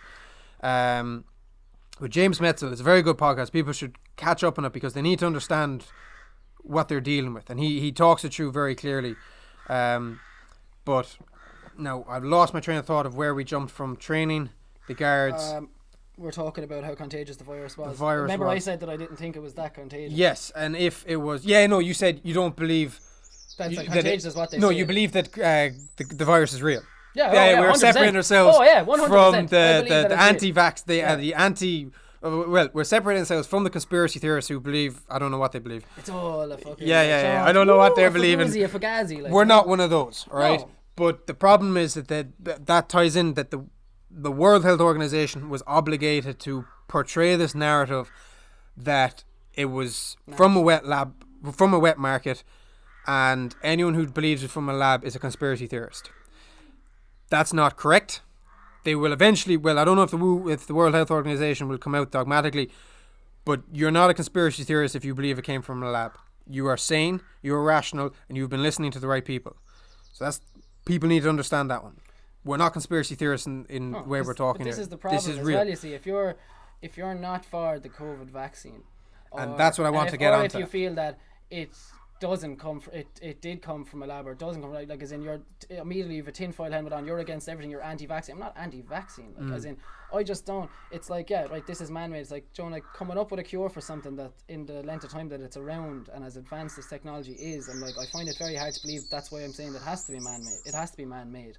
And like, I just think that it's not around long enough, and I just don't feel comfortable with putting something into me. Like my biggest fear as well, like of putting something like that into me. It's not about that I'll grow a fucking another hand or another ear or something like that. But it's like in like 5 years time, 6 years time, if I want to have kids. No, that's a big one. That's a big concern. What if my fertility is like affected by this? And like as we said about the plastic, it affects fucking fertility. But I'm like, what if? I'm like, just what if? And like that's all I need in my head. I'm like, what if this happens? And I'm like, right, I feel okay. Do you know, I know what you're saying as in, you need to protect other people, but as in, at what cost should we affect other people? That if it affected us going forward as young people that want to have kids and want to have a family, or if there was something underlying in like 5 years, because we won't really know until about 5 years. Yes, that's maybe true. 5 years. Now, we won't really know. That strategy thinking is very important, and I support you in that. But then you have to take it on a case by case basis. And in this scenario, the vaccine that they've created doesn't carry the potential for real serious side effects that other vaccines in the past have, like the formaldehyde babies that came. I don't know if I'm saying that word right. Thymide baby. Whatever. I can't pronounce that word. I pronounce things wrong all the time. This particular one is more controlled. It was a very specific vaccine that they created. The potential for serious harm is quite low. He doesn't think we're going to have the drastic side effects from this particular vaccine because of the structure of the vaccine. Now, one issue with this vaccine is that a minor mutation could make it obsolete. And that's a big risk. They would have to get something else. That is a concern. As of yet, they've had no evidence that well, they were a little bit worried with the Brazilian and with the South African variant that maybe the vaccines won't work as well. But so far, I think they're still pretty happy that it is going to work with it. So in this scenario with the COVID vaccine, I don't see any current reason not to take it. But where I do have issue is forcing people to take it. And that's where I think this conversation was eventually going to lead to the digital green certificate. Because I looked into it. Did you read the passage I sent you? I read a bit of it there this morning. So, and I watched her video as well. Tracy O'Mahony. Tracy O'Mahony. And I understand the point she's saying as well. And I fully agree with her. Things that are brought in emergency situations are seldomly removed. And the concern so if people aren't aware, they've made this proposal, the European Union have made this proposal, it's called the Green Certificate, Digital Green Certificate, which in summary is a very brief description of your medical history, who you are, what medical treatment you've had in relation to the vaccine, that should facilitate faster travel around Europe. And I can understand why people can, is this a COVID vaccine? Is this going to, create this certain level of society that have these privileges and other people won't be able to share in them? It actually, in this scenario, as of yet, that's not what's going to happen if they bring it in. Because when you read up on the proposal acknowledges that people do not have to take the vaccine, but you will have to have either you will have to have the COVID test, you will have to have a negative test, or you'll, there's 3 categories, but negative test is in there. And so what the certificate is, it's just proof that you've had the test. And so I would support that if it means we get around to some sort of a normality faster. My problem with the digital green certificate is if they repurpose it for whatever. Yeah. Because once you set the precedent, it's easy enough. It's easy to bend. Okay, now we need it for this. Now we need. And that's the real concern. It's the power that's my concern. It's like, you give someone power. No one, like, look at humans. Like, they don't give up power. We're human error and stuff. We don't want to give away power when when it's given to us. And I'm kind of like, if it starts off at this, like, it's like I emailed a couple of TDs and one of them emailed me back and was just speaking, saying that, look, I understand your concerns, but I have to, like, I'm a representative of the people. And she was like, it'll never come to having to have a green certificate to go do your shopping or go to a restaurant or go to. How could she know that? This is the thing, right? So then she goes, the only reason we're bringing in this, she was like, is to ensure that people can travel around Europe safely, and like with the quarantines and stuff like that, and to speed things up. And I emailed her back and it just said, how can you guarantee the below statement? And I was like, I totally understand that you're trying to do your best, because at the end of the day, no one, like, as in, this is all new to everyone. Yes. Like, this is all new to everyone, right? So everyone is just making decisions and hoping for the best, like, because this is all we can do, is do our best. But I said, how can you guarantee that it will never come to that? Because it's like the USC, when something is brought in, it's rarely taken back, and there can be alterations done to it, and it's like how the people aren't really being addressed. It's like, this is all in-house votes. And I just said that But if you can guarantee that, I was like, I fully support it. But if you can't guarantee it, I was like, you have to start thinking about that, like, as in our rights as people. Because did she reply to you? No. Okay. But no, she didn't. But it's kind of like, because it's like this whole last 12 months, it's like when I was speaking to the principal in Dungarvan, because I met her multiple times, I was like, it's kind of draconian. You're still in good terms with her? Oh, of course, good terms. Like, she goes, look, she was like, I think you're dead right. Like, she goes, I think you're dead right. She goes, I'm part of the furniture, I can't leave. Like, I have too many things that I need to pay for. But she was like, I do think you're right, and I think you'll be a lot happier in yourself because you're obviously doing what you want to do. But like this kind of draconian thing of like having to go home and watch the news, listen to the radio or watch the telly to be told what you can and can't do. And I'm like, do people want to live like that? And I know it's saying, oh look, people will be vaccinated and it'll come to the end. But like, how do we know? It's like last year. How do we know? At the start this was just kind of a thing, and then it was like I just feel like we're kind of being eased into something, and it's like, it brings me back to, you could be the most positive person in the world, but if you have a group of friends that aren't positive and are negative, it'll rub off on you, and before you know it, you're a negative person and you won't see it happening. You're the average of the 5 people you spend the most time exactly with. So like, this is my concern, that is in like, I feel like we're just kind of being eased into this little thing, and next thing we'll be in it, and we won't even know what it'll happened. It'll be the new normal. And the old days where we didn't need a green certificate to get into Spain they're the old days. That doesn't happen anymore. Yeah, that doesn't happen anymore. And then it's like with the whole thing with data protection, it's like, so like, is this an app or is this an actual card? Because I don't know to be honest with you, I don't know a massive amount about it, but to the dotted line, to the dotted line. It's a QR code. So it can be in paper or digital format. So it can be in paper or digital. Yes. So then is that not something would that not be infringing on your data protection that you actually have to show people? So, and I know they can say, it's protected, your information won't be shared, but it's meant to be minimal information. That's what they're claiming is that, and the other thing is that the countries you show it in cannot retain your information. It's scanned, they can see it, and that's it. But for how long? Yeah, because it's like New Zealand. You see that? Have you ever watched? I'm sorry, I'm going off topic. Sky News Australia. Right.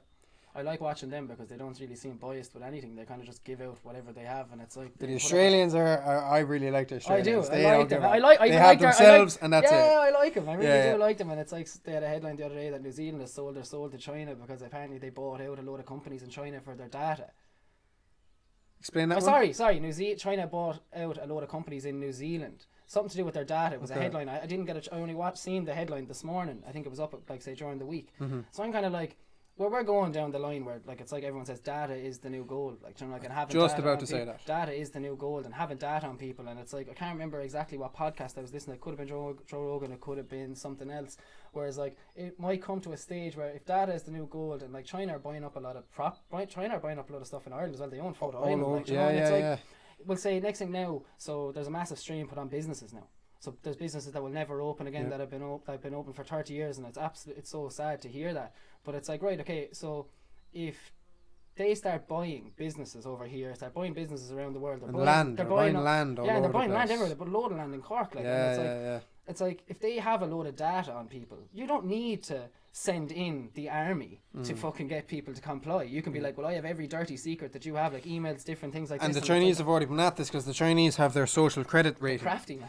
So the Chinese have a system in place whereby they have a score on all their citizens, and if they can add and subtract from your score depending on how you behave in society, from everything from jaywalking to breaking straight up laws to littering to all these things, and something like the green certificate shows the same framework that can be repurposed for something like a social credit score. So people need to look up the social credit score. You have a wasp there behind your ear. That's all right. It's a very dangerous system that's in place because the worst case scenario, you walk into a shop to take out money to buy your food, and the shopkeeper says, "I'm sorry, you don't have a score qualified to shop in here." It's like no, and you don't have cash. Everything's digital currency. You're like, what you mean? I've got money. I need this. This is my food. It's like, sorry, you're gonna have to find somewhere else to shop. And maybe there'll be lower down shops or poor quality shops where they allow you access. And people think, oh, that's never gonna happen. Maybe not, but it's happening. It's happening in countries. Yeah. It's happening in China. It's happening in these places where people can't access the services they want to based on their social credit rating.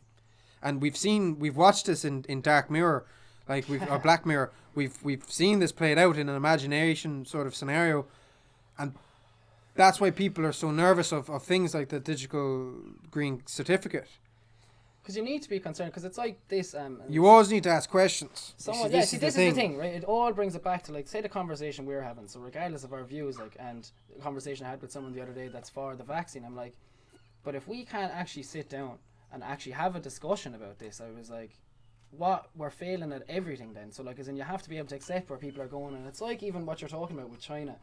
And it's like, say, we kind of, everything comes from America to the UK to over here, kind of a way of living, and the way kind of, even with laws and stuff like that. So we'll just say the kind of old American way of living would be that if you were a carpenter, and if you busted your bollocks, you could be a millionaire within 4 or 5 years in America. You could be a millionaire, and that's the kind of go-ahead that anyone can make it if you work hard, and it would be a thing over here as well, not on a grander scale, but it would be. But in China, it's like, you are nothing. So you do what you're told, like communism, you do what you're told, and that's all it ever is. And China are making massive pushes and flexing at the moment, and Russia are flexing. Everyone is flexing at the moment, and it's fucking concerning me because I'm like, what if we slowly start going into this kind of a communist kind of because if China is the superpower, everything will flow over, it will flow over. And I'm like, well, with the green certificates, is it going to get, if they start putting in this, the next thing there is this certain flex, and there is certain things that are happening at the moment, even with the Ukraine. I'm like, if it gets to the stage where we're just in it then.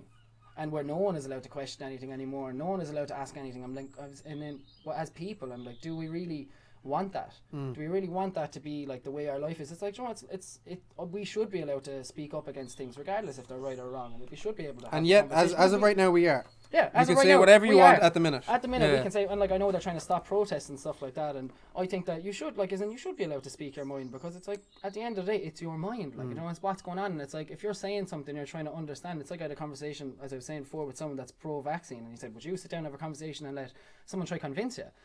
And I was like, I've no problem sitting down with someone and them explaining things to me, but as in, I don't think it's not going to change my mind, but as in, I've no problem with sitting down if it's a civil conversation. It's not people roaring over and back at each other, because then there's no point, because we're both fools. So will you take the vaccine? No. And what would happen then if the green certificate gets passed?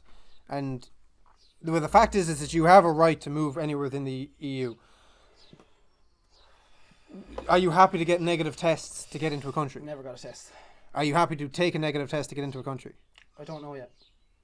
I probably, like, to be honest, if you had to get a test to go in, yeah, I would. But the one thing Yeah. now is with the test at the moment, I was So speaking, if it was a system whereby, Grant, you can just take a negative test and we'll let you in, no problem, are you okay with that? I don't know. I don't, like, as in, look, at the end of the day, it's like someone asked me, they said, what if they said you can't travel without the vaccine? I said, I just wouldn't fucking travel. Like, John, like, look at Ireland. Like, I know the weather's not nice all the time, but like, I don't know, because a nurse I was speaking to the other day said they're on about changing the swab test now to your mouth, because from shoving the cotton buds, because I know a girl that's a nurse and she used to get tested 2 or 3 times a week, and she's saying now that they're saying from shoving the cotton bud up your nose, there's follicles from the cotton bud that are blocking your sinuses, that because they're reefing them up. I've never got it done, but I've seen videos, and so I'm kind of like, because at the end of the day, there's human error. People are only, like, we're trying to do the best we can, saying this is the best way to test people, and in 6 months' time we could say this is the best way to test people. It's like, how is it We're constantly evolving. Luke O'Neill was on the Late Late Show last March and said that masks don't work, and then 3 months later he said masks do work. So, like, as in, this is where I feel like that we're in a uncertain time, so I'd rather just sit back and kind of just I'd like to see what's happening before I'd even think about it. Yeah, I'm the same as you. I'm kind of like, oh, like, this is new, I feel okay. I'm like, I know that, oh, you could affect other people, but like, as in, people, if the people that want to get the vaccine should get it, you know? Get the vaccine, and then, like, as in, if there's enough vaccines for everyone, how about just leave everyone take it who wants to take it? Whoever doesn't take it doesn't have to take it. They can take that and responsibility. Can we not just get on And the with people it? who have the vaccine don't have to take the responsibility because they're vaccinated. And then it came to a conversation. If you trust your vaccine, then shut up and leave me alone without the vaccine. So it's like a businesses then, they could be like, oh, but what if someone didn't get the vaccine and then they got COVID and they came to my pub and they gave it to some COVID, would there be insurance claimed? If that's the way people really want to go about it, get all businesses to sign a disclosure agreement the minute you go in, that if you do get COVID, you can't sue that business. I'd have no problem doing that with every business, every airline and everything, as in, look, I'm taking it upon myself to say... So you'd sign a disclosure, but you wouldn't get a negative test? I'd sign a disclosure that if I got it, I couldn't do anything against the people that got it. If I got COVID, if everything opened back up in the morning and I went into Gleason's in Clonmel and I was having a few drinks, the next day felt sick, next thing got COVID, the last thing I'd ever be thinking about doing is going to Richie going, oh yeah, I'm suing you. At the end of the day, it's my choices and I'm taking that on myself to, like, put myself at risk, you could say. So, like, it's your own fault. This is the thing. People always want to blame everyone else if something goes wrong, but I'm like, at the end of the day, it's your own decision. Like, a huge part of growing up is making your own decisions and living with the consequences. It's like different things that you've been through in your life and I've been through. You learn from them, live and learn. So I don't think that, like, people should have to be forced into anything. And I know right now they're saying, like, as the document you're saying me, look, we're not forcing people to get the vaccine, but, like, as in, what if it comes down the line where they're like, we're not forcing you to get the vaccine, but if you're on a social welfare payment, we're not going to give you the payment because you're not going to get the vaccine. I was in, like, I'm kind of afraid that if it starts happening, if there starts to be a bit of flexing in the country going, you can't do this if you don't have a vaccine, oh, the cases are rampant again, you can't do this, you can't go outside, you can't mix with people, and then it's dividing people. Because if you just had the vaccine for everyone, left everyone who wanted to take it, stop fucking putting it up on the news every fucking day about figures and stressing people out. Could we not just go back and leave everyone do what they want? Because everyone then gets the vaccine, is happy to get the vaccine. Everyone that doesn't want to doesn't have to get all that we'll find out all that in the next couple of months, because they think most people will have an opportunity to have the vaccine by June or July, they're saying. Which is good, look. Yeah, absolutely, power to them. Like, I will probably get it, because I don't have a reason not to get it. But, like, the thing is that a lot of this conversation is what if. Yeah. And it's no good dealing in what if, because we have to live in reality. And what ifs are only in the theoretical world. And until there's a cause for me to actually get up in arms over this, I'm not going to. Now, it's getting to a point where I'm getting real fatigued, but I'm in a position where I can give people like yourself the ability to have their independence, because I'm the person they're arguing with. And you see, this is the way it goes, is that when people when people come into shops and come into English market and different places without their mask, and I come up to them I'm like, sorry there, and I'm real chill with this. Like, my personality is. Don't get me wrong. If I went into a shop and someone says you have to wear a mask, I wouldn't be like, you're going against my rights. I'm like, because look, fucking making people feel uncomfortable. Like, if it got to a stage where someone was really fucking like attacking me over it, I'm like, right, if your nan turned around and said, Philly, I need you to have that mask, please wear that like mask. This, like my nanny, if she's in Carrick now, she should be in Carrick now from Cashel.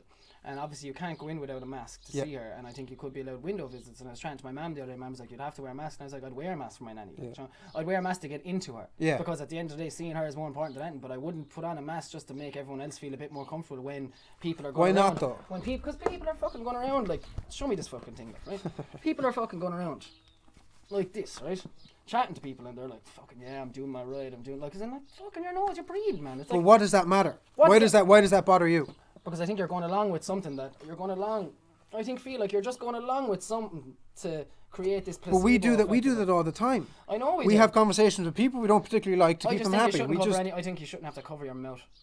And it's a whole, I just feel like when the mask is on, it's like, right, stay quiet. Don't talk. It's like, think about it. But that's all in your head.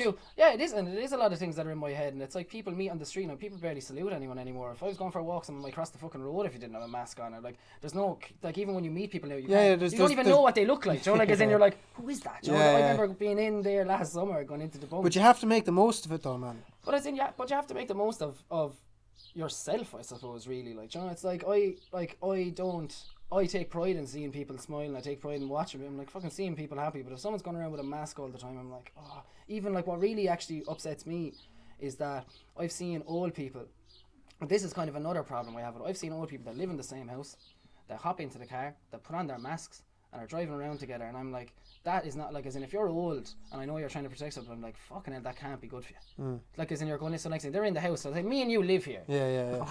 We come out and we're like, let's go in and get a coffee. So we hop into my van, mask on. Well, I think that's a lack of education more so than people feeling they need to. No, but this is the thing you see with older people, because they don't know. So like at the end of the day, it's not like old people aren't going on to Google or aren't going on to all these documents and case studies. Reading about it. They're literally going, right, whatever RTE tells me, that's the way it is.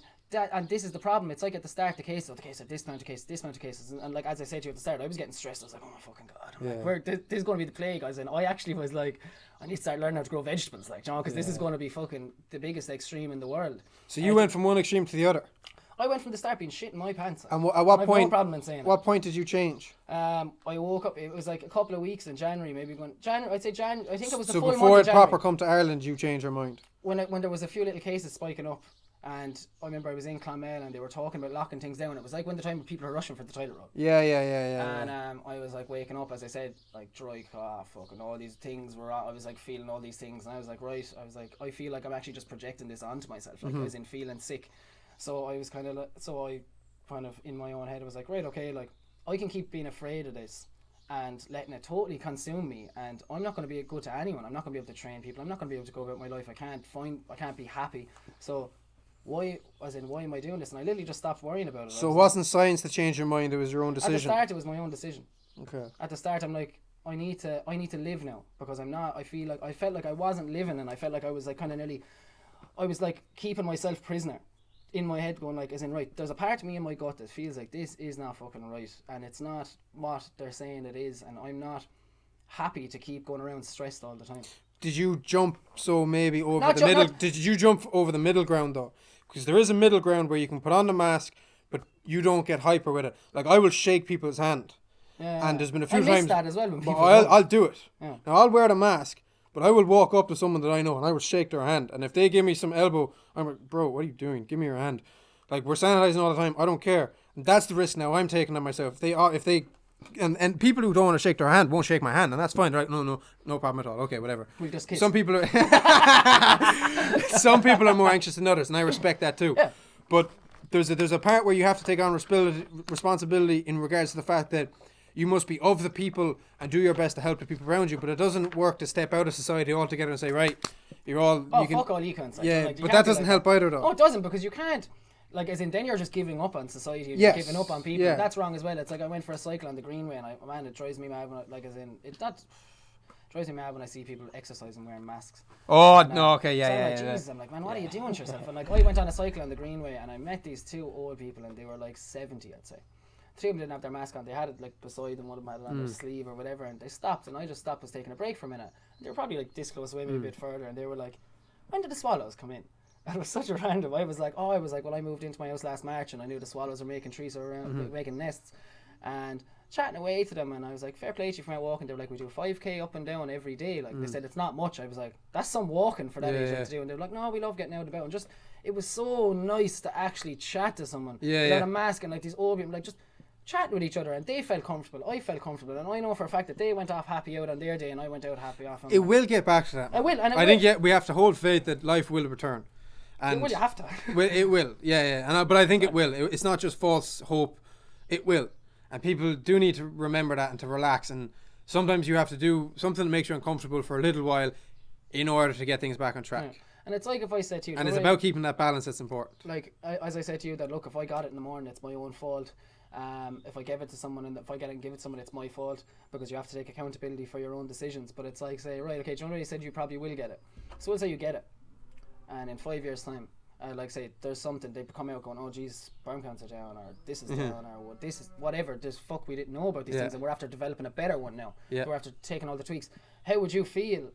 How would you feel? And would you be like, fuck it, like saying, I'm going to sue Pfizer soon? Because no, my first thing was like, bollocks, I screwed up. Yeah, and I'm like, I shouldn't have done it. Because I think that there'll be a load of people then that'll be like, what, you forced me to take this, and now I'm this, and then it's like, we're going to take a case against this, so you can't sue the pharmaceutical companies, so next thing you sue the state, and who pays for that? We all do in taxes. So there's no win with doing that, and there's, like, as in, and I think that that's a massive problem, because that, like, as in, I look, pharmaceutical companies have to be protected because they'd go fucking bankrupt, but like, there has to be a certain amount of going right, because there is human error, as we said, things can go wrong, and it's like, there has to be some accountability going right. If we're telling you to take this vaccine and you don't, and you do take it and something happens, as in, look, you just took, as in, that's kind of tough shit for you, really. And I'm like, it doesn't sit well with me, because I don't want to have to get, the reason I don't want to take it, I don't want to have to take it, and if something happens, going like, fuck them, like, you know, they did wrong of me, like, you know. But I don't want to be that person, so that's why I'm kind of like, I'm happy enough with. Well, and I think that kind of sums it up nicely, is that you have to be happy in your decision and be able to stand over it. And I think that's what we did in this conversation. We talked through our thoughts. You were obviously happy in your decision. Of course, yeah. I'm happy in my decisions. And I think the next couple of months we'll just find out. We just have to wait and see. Yeah. And this is the thing. It's like, time will only tell. Yeah. Time will only tell what way things are going to go, and. But like, as in, the one thing I'm concerned, I hope people don't start dividing from each other. So like, say, I think that's happening anyway. I don't think COVID's going to do that. It is happening, and it's like, even like, and I'm sorry not to continue this on, but like, it's like the whole Black Lives Matter protest, and I just believe from what looking at it, I'm like, I think that just divided people even more. Well, I think division is just the current environment that we're living in, and I don't know why. I don't know why it's so bitter, and I think social media is a big part of it. I think people now, because they have their own voice, think that their voice is most important.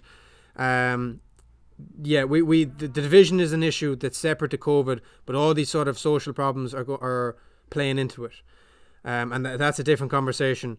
Because and that's what I'm hoping to do with the podcast, is just encourage people to remain connected to the people around them, to have open conversations. And you'll find then, even if you disagree on something, that doesn't change who you are as people, and it doesn't change how your relationship needs to be, and you can still get on. And I hope that these sort of topics inspire people to continue on and to connect with people. There's one side always that doesn't seem to want to shake hands, but man, we can't take responsibility for them. All we can do is take responsibility for ourselves. But it's like this, sorry now to be continuing on as well, word vomit, but it's like this, it's like, what I don't understand is how, and I know they're tested, how rugby players, they stand beside each other and they have the mask on, but then their heads are up each other's arses. This whole situation, there's contradictions at every point, and that's adds to the bitterness, and that's why people like yourself are like, why, I'm not doing this, like, can you not see the foolishness? Look, a lot of time people are foolish. Just ask questions. Just ask questions. Moral of the story, ask questions. Philly, thank you very much, brother. Man. Give me that. Have a great day, bro. Thank you very much. Thank you.